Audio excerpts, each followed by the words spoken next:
This is a Vault Studios production. I'm Reed Redmond. I'm Spencer Brudig. I'm Will Johnson. This show contains graphic material and is meant for mature audiences. This week on True Crime Chronicles.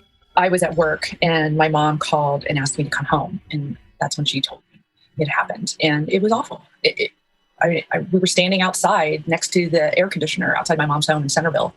And it was just the worst outcome you can even imagine. I mean, who would even imagine that? And you don't. It was awful. This week on True Crime Chronicles, we travel to a small town in Missouri. Sullivan, Missouri is a very rural area in Missouri and outside of St. Louis. This is Christine Byers. She is a reporter and columnist for KSDK in nearby St. Louis, Missouri, and has covered this case extensively. I mean, it's one of those places where, the roads just kind of go on forever, it seems like, and there's just trees and they're 2-lane highways and, you can easily get lost because everything looks just the same. It's in Sullivan that Mark and Kristen, or Chris, have made a home for themselves. I was able to talk to the sister-in-law of Chris. She said that her brother and Chris were together so often that they never actually called them Mark or Chris. It became Mark and Chris was like their name whenever they were referring, anyone in the family was referring to one or the other one of them. They were that close. They started dating their sophomore year in high school. They went to Principia Upper School in St. Louis. This is Julie Edwards. She's Mark's sister. We just knew that Chris was different from any other girlfriends he had. And she just, she just made this indelible mark on our family. I don't know how to put it. It was the right fit. Not everybody's right. And she was just wonderful. And she lit up the room and she just was a really great person. After several years of dating through high school and college, Mark and Chris got married in a small ceremony in Ohio where Mark grew up. But they got married at my aunt and uncle's house in the backyard. And we had, the tent and the whole thing. And it was very, very intimate of the time. That's how weddings were a little different then. Mark and Chris loved horses and were running an equestrian training and boarding property. Chris had a horse. His name was Jim. And so Chris and I, we did a lot of riding together through Queenie Park. Is a fabulous place. It's just I'm speaking about 34 years ago or 35 years ago. It was wonderful. And so we did a lot of riding. And it was a very large, it was like 44 horse stalls, big place. And they managed that for a long time. And then it was a lot because when you have boarders and stuff, you take on a lot of everybody's drama and all their life because they're there at your house all the time. So I think at some point, I don't really know why, but they decided to manage this farm in Sullivan. With a young son, Dustin, now in tow, the young newlyweds moved to Sullivan, away from the drama of boarding horses and into managing a new farm. It was fun for them. It was a new adventure from being so consumed with so many people at the boarding stable. Several months later, in July of 1986, Chris was planning a spiritual retreat and had made childcare plans while she was away so Mark could continue managing the farm. So Chris had planned to go on a retreat, which in Christian Science is known as taking class. And it's sort of, a moment in your faith where you're getting really serious about it. And so she was planning to go on a 2-week Christian Science class. And that would require obviously someone to look over her son so her husband could manage the farm. So one of her husband's cousins came to their home in Sullivan to pick up her son so that she could take her son back to Ohio, where Mark was from, her husband, and watch over the little guy. So her cousin drives several hours from Ohio and picks up Dustin. Chris's plans are set. She just needs to run a few more errands before leaving for a trip. As she's preparing to go on this 2-week class, she, did what most people would do when they're preparing to go out of town, which is running errands and, going to the grocery store, going to the gas station, and doing all those sorts of things. Later in the day, Mark returns home, finished with his work. He walks in the door fully expecting to see his wife making final preparations, but she isn't home. He gets home and he finds their TV is still tuned into a Wimbledon match, which was one of Chris's favorite sports to watch. He found a half-eaten lean cuisine on the table. Her purse and her car and their truck, their dog, everything was still at the house. And it just wasn't making sense to him. Mark begins looking for her, and after a while, he calls police. Here's Julie remembering the moment she first recalls hearing about Chris's disappearance. I was home at my mom's home, and I was working a temp job at an ad agency. And Mark called home at 2 a.m. and he said, "Mom, is Chris there?" And she said, "No, she's not here." And explained, he's like, "Well, I don't know where she is." And, the car was there and the truck was there and the dog was there. Her purse was there. It just didn't make any sense. And the reason why he asked Mom if Chris was at her house, because my cousin had been there and she came home from being at their house that day. Police begin searching all over Sullivan, and a small army of volunteers comb the countryside on horses and four-wheelers. 4 days later, they make a gruesome discovery. So 4 days later, one of the volunteers finds her body in a wooded area not too far from where she lived. And later it was discovered that where her body was found, the place where she was murdered, and her house, all of this took place within a 4-mile radius in Sullivan. She was found basically half naked, and there were obvious signs of trauma to her body. Based on bruising found on her body and neck, investigators believe Chris had been sexually assaulted and then strangled to death. Not only was there trauma in the family because she had just been abducted and murdered, but then they focused heavily on her husband having been the first person to find her missing, basically. It's a natural progression in investigation for the police to always look at the spouse because so many times that's what it is, what it ends up being. But at the same time, it was extraordinarily difficult for the family to deal with the fact that not only was she gone, but that their brother was being looked at as a suspect. But Mark is quickly cleared, and investigators begin looking at others that had been spotted in the areas that Chris had been last seen in. Tips started coming in right away about a guy whose name is Kenneth Avery Jr., who had been seen sort of stalking her during her errands, following her in the grocery store, seeing her at the gas station. And so I guess that around that time, it's a very small place. And he was recognized by witnesses and told the police that he was following her.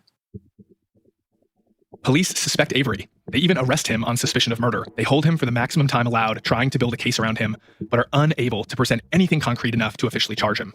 I was told he was arrested, and because there wasn't enough evidence, you can't hold someone for more than a year. And the prosecutor at the time was not willing to prosecute him with the lack of evidence.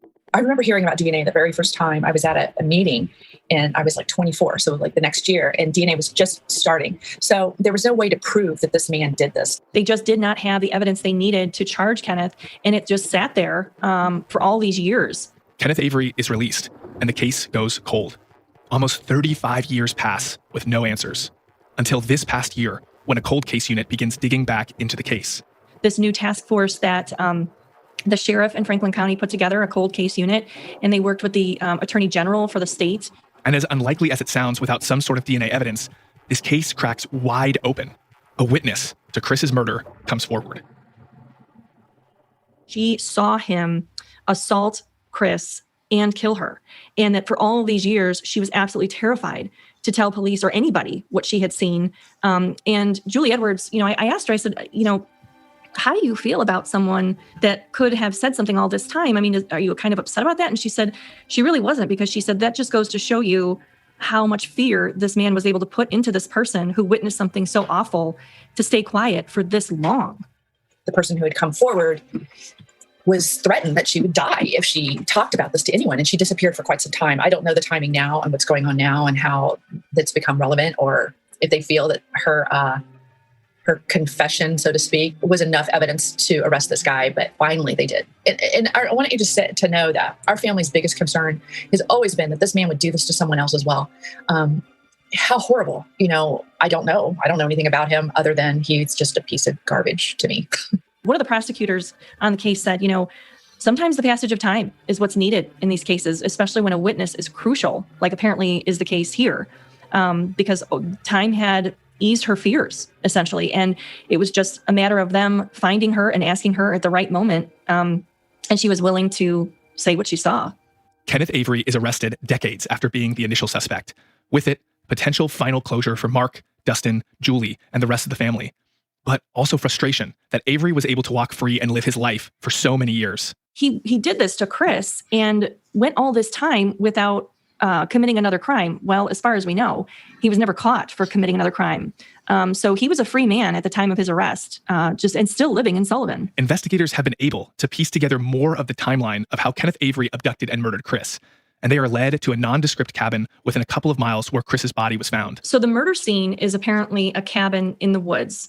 And they found that out from the witness who had been there when this happened. And I went down to Sullivan to kind of retrace all the steps here and, get a sense of place in that. And, one of the things that the sheriff's department told me was the people that are living in that cabin now had obviously no idea that this occurred. And all of a sudden one day, the sheriff's department comes and knocks on their door and says, we have reason to believe this was a murder scene 30 years ago. So can we just kind of come in and look around and, collect evidence in that? So they believe that the murder took place inside this cabin and that her body was later dumped not far from it in a wooded area as well. Kenneth Avery has been charged with Chris Edwards' murder. Basically, because of COVID right now, everything's at a standstill in the courts. There are no jury trials going on because juries aren't being seated right now. So he is still being held in jail because on a homicide charge like this, usually they have no bond or a very high bond. And so he's just sitting there awaiting trial. Here is Julie on what she hopes to see come out of Avery's trial. I want him never to get out of jail. I just want him not to hurt anyone else, because he did this to Chris, and then he threatened this other woman. Who knows what he's done? I don't want to be stuck in this and have this be some sort of legacy that everyone's known us about our whole lives, because Chris wasn't about that. Chris was about love. She's a very religious person, and that was love to her religion. And she just was exuberant. She bubbled. And it wasn't because of natural beauty or anything that was surface. It was all inside. She had effervescent love, and that's what she was about. Mark and Dustin are, of course, still deeply affected by Chris's murder and generally stay out of any discussion of her case. It's interesting. Julie spoke for both her brother and her nephew because they were too emotional still all this time later to talk about this. This is a very old wound for this family. Mark was deeply, deeply in love with her. And obviously Dustin was their only child, and he was only 2 years old at the time. So, but ever since this happened, Mark did end up getting remarried. And Dustin is now living in California, and they still, obviously get together as often as they can, but they're living in different states and the family's kind of spread out. But they are all still pretty close. The past several years have seen a large number of cold cases finally solved because of DNA genealogical evidence. This is one of the rare cases where it's cracked because of a witness finally stepping forward to tell the story of what they saw. It's rare. It just simply is rare to see a case that is this old not get resolved with DNA. I mean, that's just always the typical thing. But that wasn't the case here at all. This came down to finding the right person at the right time who was willing to explain and talk about what she saw and what traumatized her so many years ago. And they're obviously trying to protect her as much as possible. So it's very mysterious also exactly, what happened to her? I mean, was she so traumatized by this as well that, her life took a different course as well? It's hard to say. And so we don't know really anything about her. But yeah, I mean, it is incredibly rare to see a cold case resolved in this manner. Even with potential closure just around the corner, Julie says she just misses Chris so much. I think the biggest thing that I would like to share is that she was our person. She's just not a story. And she is still loved to this day. She's our person. And she meant the world to us. And I just hope that love will conquer, that other people don't have to go through this. And I know that it's flippantly as easy that people pass away and they get killed, and it's not flippant. It's a stain on your life forever. So I just hope that people know that Chris was about love and she wasn't about this man. She had a life and someone took that away. 31 years hunting for her mom's killer. And it's going to end with me getting the person that killed my mom. Pune Gray is closer than ever. So these are dangerous people. Extremely dangerous people. From the team that brought you Urge to Kill, I'm Ashley Porslin. Are you willing to go to war, so to speak? And this is The Yellow Car. I'm always ready for anything. Subscribe now. For True Crime Chronicles, I'm Will Johnson. I'm here with Spencer Brudig and Reed Redman. Spencer, we have done a few cases on True Crime Chronicles that are decades old or go back, quite a while. But this one from 35 years ago, as you make very clear in your story, to have someone come forward after all this time is pretty phenomenal. Yeah, it's really rare. I mean, it's rare that you have someone that either suddenly remembers a piece of information that cracks the case or, comes forward for some other reason. It's a really rare occurrence. It's fantastic that this person has finally come forward to break this case wide open. And there's obviously a lot of information about this witness that I think we'd all like to know. It's not public knowledge. We don't know why he or she was there, saw something, what happened, but the witness mentions being threatened, right, by the killer, and in fact, told not to come forward with information. Yeah, I mean, we generally know that we know that it is a woman, was in the general area and saw this crime being committed. We don't really know any other context except for this person was there, saw this crime committed, and then was immediately threatened, saying that, she would be killed if she told authorities what she had seen that day. One other thing that sort of makes this story unique is that oftentimes when you have a case that's this old, 3+ decades old, you don't always get to hear from the family members of the victim because maybe they're not around anymore, or maybe they've, they just have stopped giving interviews. But hearing Christine's interview with Kristen's sister, it was moving to hear her talk about her sister after all these years even. Yeah, I mean, I think you're totally right, Reed. And it's it really reminds us that there's a very emotional human side of this. And, obviously, Dustin and Mark don't speak about this case after 35 years. And it was really wonderful to hear from Julie and to hear about that they still keep Chris's memory very much alive in their family. The other angle of this story is that they had a potential suspect all those years ago, 35 years ago. They arrested him, but the prosecutors did not charge him with the crimes. Yeah, and it's sad and some ironic that it ends up being that same person that they are now charging with Chris Edwards' murder. But again, just to reiterate, he was innocent until proven guilty back then, and he is still innocent until proven guilty today. But we'll just have to see what the prosecution can present in court. So it sounds like there was some evidence pointing to this suspect potentially back in the 80s, but it is for sure this witness that put it over the edge, so to speak, for prosecutors to come in and say, we think we have a case now, we're actually going to charge him now, whereas they couldn't back then. Yeah, I mean, there were multiple witnesses, according to police records, that, had said that Kenneth Avery was in the general area and had approached Chris Edwards and was kind of following her around. But, even though that's very blatant, odd behavior doesn't, get you charged. And it was the witness coming forward that gave that final piece of evidence, that nail in the coffin, so to speak, of being able to actually rearrest him and charge him with something. All right, Spencer, thanks for bringing us the story this week. We will be back next week with a new case. Reed, in the meantime, we have a daily show we should mention in case our listeners have not heard all the news. What are we doing there? Yeah, our daily show is called The Daily Crime. You can find it wherever you're listening to True Crime Chronicles right now. We put out an episode every day, Monday through Friday. So if you finish this episode and you're looking for more, that's where you can find it. All right, check out The Daily Crime. Spencer, I know we have new listeners every week, and they need the following information. We have 5,400 members in a Facebook group called Inside the Crime Vault, and we would love for you to join it and discuss this case and others like it. All right, for True Crime Chronicles, I'm Will Johnson along with Spencer Brudig, and Reed Redmond will be back next week with a new case and a new story.